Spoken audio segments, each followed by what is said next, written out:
So far, creating an API in .NET involves generating a bunch of files like program.cs, which is the entry point of your application, startup.cs, which is used to configure dependency injection and middlewares, controller to handle HTTP requests, and not to mention the repositories and services.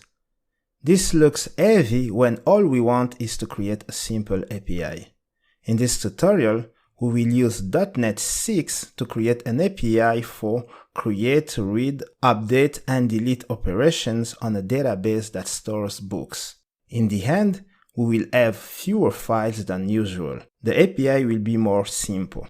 My name is Pat. If you are new to the channel, consider subscribing because it motivates me to make more videos. Let's get into it.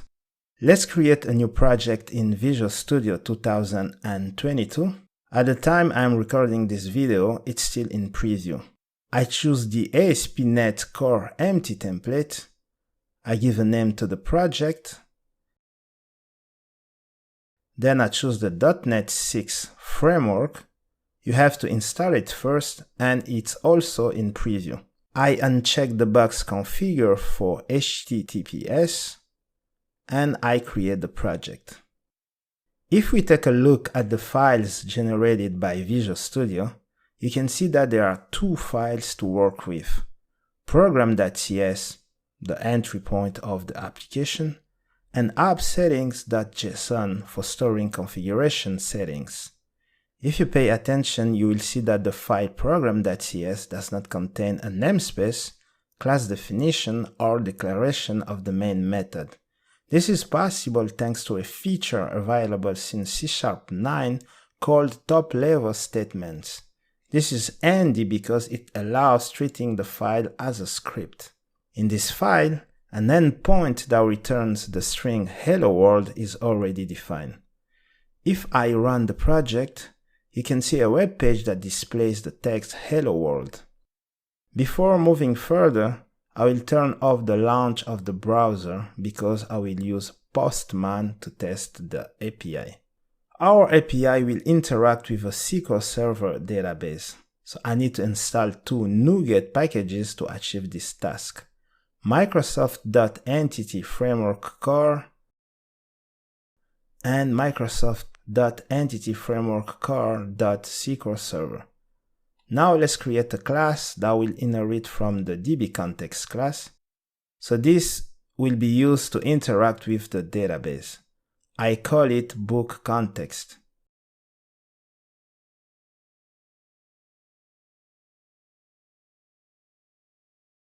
The bookContext must expose a property that represents the book table. Let's start by creating this class. It exposes properties like the identifier, the title, the author, and the description of the book.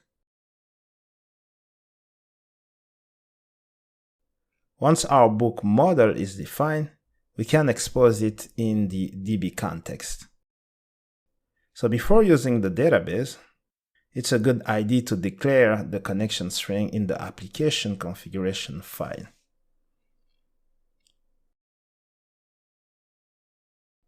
The data access is configured. Let's go back to the program.cs file. We will register the DB context for dependency injection. The builder object exposes a services property. We use the addDBContext method, specifying the book context type, and we pass the connection string.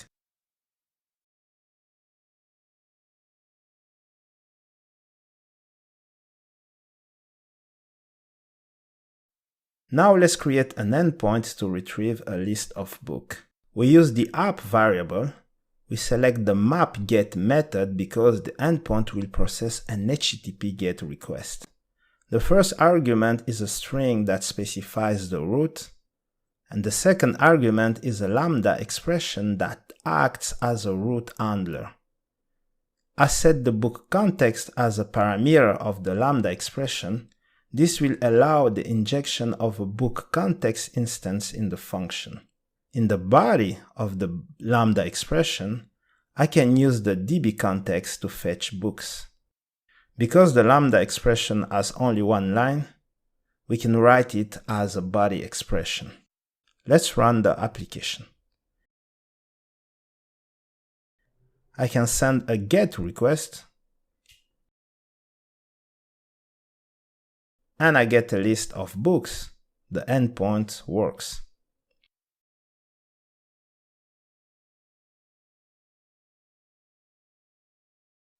Let's create an endpoint that will allow retrieving a book by its identifier.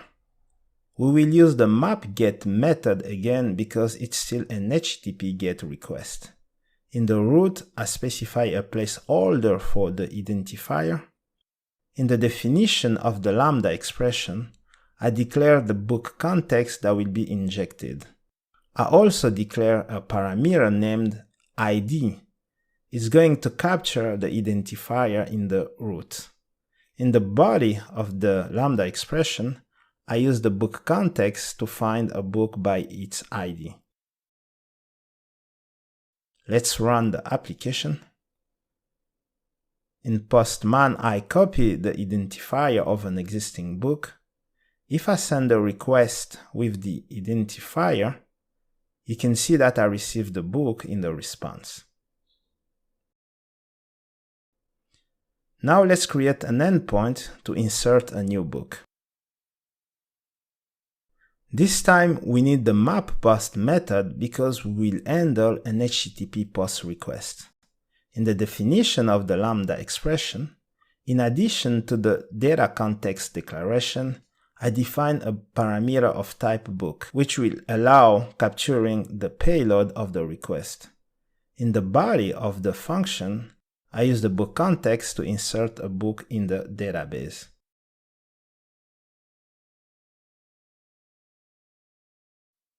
After the book is saved, I use the method accepted on the result class to return an HTTP accepted status code. Let's run the application.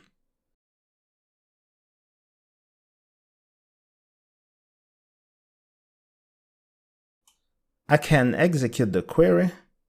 Let's check the result. A new book has been inserted. Now let's create an endpoint to update a book. We use the mapPut method because we will handle an HTTP put request. In the root, I define a placeholder for the identifier of the book I want to update. The lambda expression takes three parameters: the book context, the ID we will capture in the root, and the payload of the request. In the body of the function, I check if the identifier in the root matches the one in the payload. If it's not the case, I return a bad request using the results object. Otherwise, I update the book in the database and return a no content status code.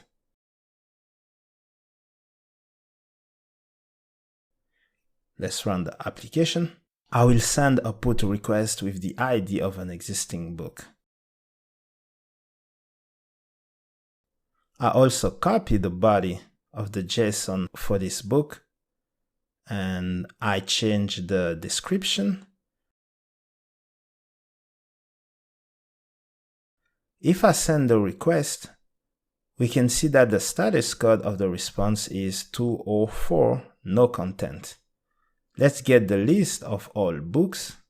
We can see that the book has been updated. Finally, we will create an endpoint for the deletion of a book. We use the mapDelete method because we will handle an HTTP delete request. The ID of the book to delete is placed in the root. The logic to delete the book is straightforward. Let's run the application. I take the identifier of an existing book and put it in a delete request. If I send the request, I get a status code that tells me the request works. Let's check in the list of all books. The book has been deleted. This is how you can create an API in a simple way with .NET 6. This tutorial ends here. The link to the code will be in the description below. If you enjoyed the video, give it a like, leave a comment and subscribe to the channel. Thanks for watching. See you next time.